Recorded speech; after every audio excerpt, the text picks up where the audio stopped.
Hi guys, very warm welcome to all of you. आज की video में मैं बात करूंगा डॉस्टोवस्की और नीत्शे। इन दोनों क्या ही गॉड को लेके क्या थॉट प्रोसेस था। दोनों ही काफ़ी बड़े राइटर माने जाते हैं, ग्रेट थिंकर माने जाते हैं। तो आज की वीडियो में हम बात करेंगे कि दोनों इन ग्रेट पर्सनैलिटीज़ का गॉड को लेके क्या ओपिनियन था। ठीक है, थोड़ा सा हम इसकी एनालिसिस करेंगे। अब पहले हम डॉस्टोवस्की के बारे में बात कर लेते हैं।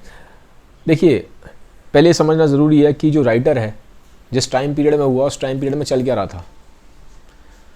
ठीक है, तो अब डॉस्टोवस्की जिस टाइम पीरियड में हुए, आज से 200 साल पहले पैदा हुए। अब 200 साल पहले क्या हो रहा था, रशिया के थे राइटर ये। तो यूरोप से रशिया में बहुत सारी आइडियोलॉजीज जा रही थी। पहले भी कई बार मैंने इस चीज़ के ऊपर बात की हुई है, ठीक है, पुराने वीडियोज़ में। साइंस टेक्नोलॉजी बहुत तेज़ी से राइज़ कर रही थी, और साइंस टेक्नोलॉजी का जो मेन राइज़ हुआ था वो यूरोप में हुआ था। एनलाइटमेंट की एज आ गई थी, लोगों को लगता था रीज़न बहुत बड़ी चीज़ होती है, लॉजिक बहुत बड़ी चीज़ होती है।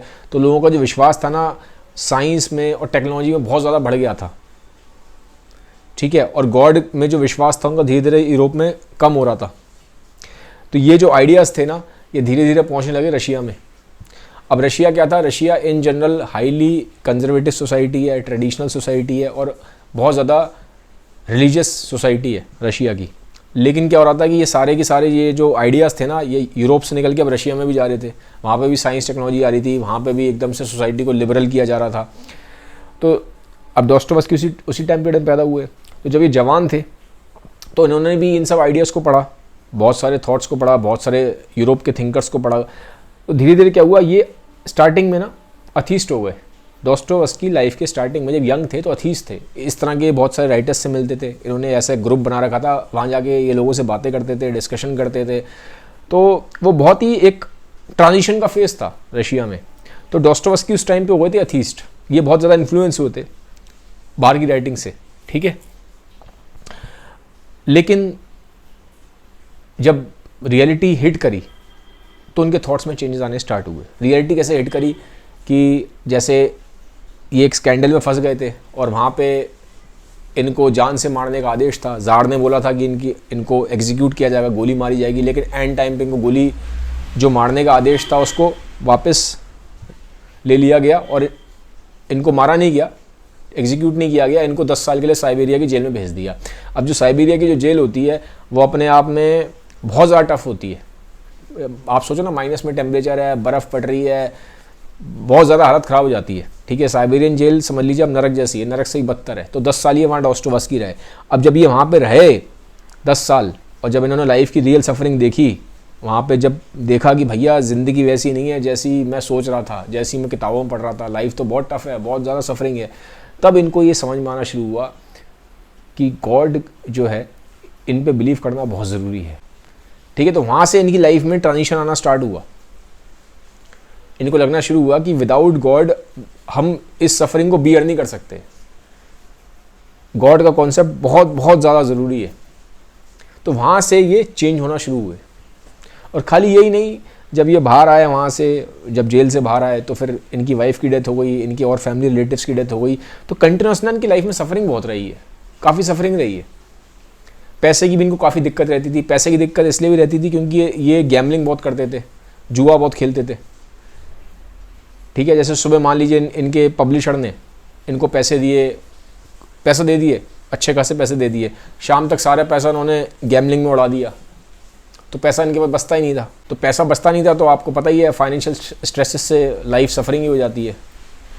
तो इनकी लाइफ में, पर्सनल लाइफ में बहुत ज़्यादा ना सफरिंग रही। इन्होंने बहुत सफरिंग झेली, जेल जाना, वाइफ का डेथ हो जाना, रिलेटिव्स की काफ़ी, जब इन्होंने देखा डेथ हो रही है, अपनी भी जो अपनी ये एडिक्शन से, गैम्बलिंग के एडिक्शन से बहुत परेशान रहे, फाइनेंशियल ट्रबल इनको बहुत रहा। तो इनको ये चीज़ समझ में आनी शुरू हुई कि भैया बिना गॉड के मैं आगे चल नहीं सकता। बिना गॉड में बिलीव करे आदमी इतनी सफरिंग को बियर ही नहीं कर सकता, इतनी सफरिंग को झेलना नामुमकिन है। कि दुनिया सिर्फ़ और सिर्फ रीज़न पे और लॉजिक पे ही चल सकती। क्योंकि जब हम सिर्फ़ और सिर्फ दुनिया को रीज़न और लॉजिक पे चलाने की कोशिश करेंगे और जब हम फेथ को हटा देते हैं तो उसके बहुत नेगेटिव कॉन्सिक्वेंसेस होते हैं। पहली चीज़ तो ये। सेकंड, सफरिंग बहुत ज़्यादा है दुनिया में, ठीक है, और अलग अलग टाइप की सफरिंग है, फिज़िकल सफरिंग है, मेंटल सफरिंग है। आपकी जैसे जैसे स्पेशली जब आपकी एज होती है और अगर आप लंबा जीते हैं तो आप देखेंगे पर्सनली भले ही आपको ना हो लेकिन आपके आसपास जो लोग हैं उनमें से किसी ना किसी को फिजिकल या मेंटल सफरिंग होगी ही होगी। तो और वो आपके लिए सफरिंग है, क्योंकि अगर आप जिनसे प्यार करते हैं उनको सफरिंग हो रही है तो आपको सफरिंग हो जाएगी। तो खुद को पर्सनल नहीं होगी लेकिन इनडायरेक्ट वे में हो जाएगी सफरिंग। तो वो तो लाइफ में सफरिंग इनएविटेबल है। वो कहते हैं सफरिंग कभी कभी इतनी ज़्यादा हो सकती है कि without the belief in higher power it becomes very very tough, आप बियर ही नहीं कर पाओगे। ठीक है, और साथ ही साथ फिर लाइफ में एक एम्प्टीनेस है, एक जो मीनिंगलेसनेस है, जो इसको सॉल्व करने के लिए हमारा फेथ होना हायर पावर में, गॉड में बहुत ज़रूरी है। ठीक है, तो ऐसा डॉस्टोवस्की का कहना था। He was a very firm believer in God. अब हम आते हैं नीत्शे के ऊपर। ठीक है, देखिए नीत्शे के टाइम पे भी इसी तरह का ट्रांजिशन था पूरे यूरोप में कि लोगों का बिलीव जो है साइंस में और रीजनिंग में, लॉजिक में, इन सब में बहुत ज़्यादा होता जा रहा था। ठीक है, लोग धीरे धीरे इन जनरल जो गॉड में जो बिलीव था उनका कम होता जा रहा था। तो नीत्शे ने इस चीज़ को सेंस किया और नीत्शे ने भी ये चीज़ बोली कि हमने जो ह्यूमंस हैं, हम नहीं, उस टाइम की वो बात कर रहे थे, उन्होंने अपनी बुक में लिखा है कि हम जो ह्यूमंस हैं, जिस तरह से हम दुनिया चला रहे हैं, हम गॉड के कॉन्सेप्ट को ख़त्म करते जा रहे हैं। और इस चीज़ को लेके उन्होंने ये चीज़ दिखाई थी कि ये एक बहुत बड़ी प्रॉब्लम क्रिएट करेगा, क्योंकि आपकी लाइफ में एक बहुत बड़ा वॉइड आ जाता है, एक बहुत ज़्यादा एक्सट्रीम में मीनिंगलेसनेस आ जाती है जैसे ही आप गॉड का कॉन्सेप्ट हटाते हैं। और नीत्शे कह रहे थे, बार बार इस चीज़ को वॉर्न करवा रहे थे कि जिस तरह से हम चल रहे हैं, हम सिर्फ और सिर्फ साइंस के हिसाब से, लॉजिक के हिसाब से, सिर्फ और सिर्फ रीज़न के हिसाब से चल रहे हैं। ठीक है, वो ये नहीं कहते इन चीज़ों की ज़रूरत नहीं है, ज़रूरत है, बट वो कहते हैं कि सिर्फ और सिर्फ अगर हम इसी के हिसाब से चलते जाएंगे और हम फेथ को हटाते जाएंगे, फेथ को हटा रहे हैं मतलब आप गॉड को हटा रहे हो। ठीक है, तो कहते हैं इसके बहुत ही ज़्यादा डायर कॉन्सिक्वेंसेज हो सकते हैं, नेगेटिव कॉन्सिक्वेंसेज हो सकते हैं, और इसको उन्होंने बार बार वॉर्न किया।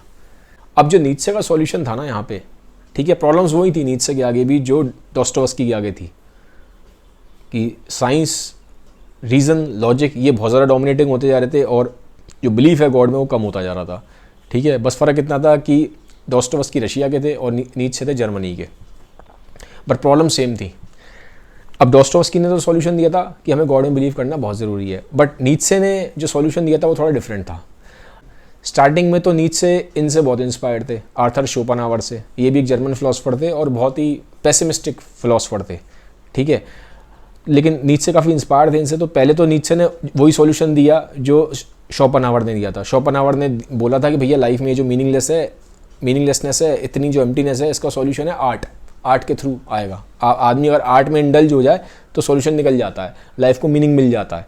तो शुरू में आप देखेंगे नीत्शे म्यूज़िक की तरफ बहुत इंस्पायर्ड थे, बहुत इंस्पायर्ड रहे। इनके एक साथ इनके दोस्त थे वैगनर, तो ये उनके म्यूज़िक से बहुत इंस्पायर्ड रहे। इन्हें लगा कि हाँ, आर्ट से सॉल्यूशन मिल सकता है, लाइफ का सॉल्यूशन आर्ट के थ्रू मिल सकता है। बट जैसे जैसे लाइफ में आगे गए इन्हें समझ में आया यार आर्ट भी सॉल्यूशन नहीं है, आर्ट पूरी तरह से मीनिंगलेसनेस खत्म नहीं कर सकती, वॉइड को खत्म नहीं कर सकती। तब इनका कॉन्सेप्ट इन्होंने बनाया सुपरमैन का। अब सुपरमैन का कॉन्सेप्ट क्या है, ये कौन से सुपरमैन की बात कर रहे हैं नीत्शे वो सुपरमैन की बात नहीं कर रहे हैं जो आप मूवीज़ में देखते हो। इनका जो सुपरमैन है वो इस तरीके से है, कहते हैं जो इंसान है, इंसान को इवॉल्व होना पड़ेगा। ये कहते हैं कि एक तरफ एनिमल्स हैं, एक तरफ बीच में इंसान है और इधर खड़ा है सुपरमैन। तो कहते हैं इंसान यहाँ बीच में खड़ा है, इंसान को अब इवॉल्व होना पड़ेगा, उसको सुपरमैन बनना पड़ेगा। अब सुपरमैन कैसा बंदा है? सुपरमैन एक ऐसा आदमी है, वो कहता है कि भले ही लाइफ में प्रॉब्लम्स हैं, लाइफ में सफरिंग है, लाइफ में मीनिंगलेसनेस है, बट मैं उसको फेस करूंगा, मैं इसको बियर करूंगा। डिस्पाइट द फैक्ट लाइफ में कितने भी चैलेंजेस आ जाए, कितनी प्रॉब्लम्स आ जाए, मैं इसको बियर करूंगा। ठीक है, तो नीत्शे का जो सॉल्यूशन है वो सुपरमैन है। नीत्शे का सॉल्यूशन बिलीफ इन गॉड नहीं है, बिलीफ इन हायर पावर नहीं है।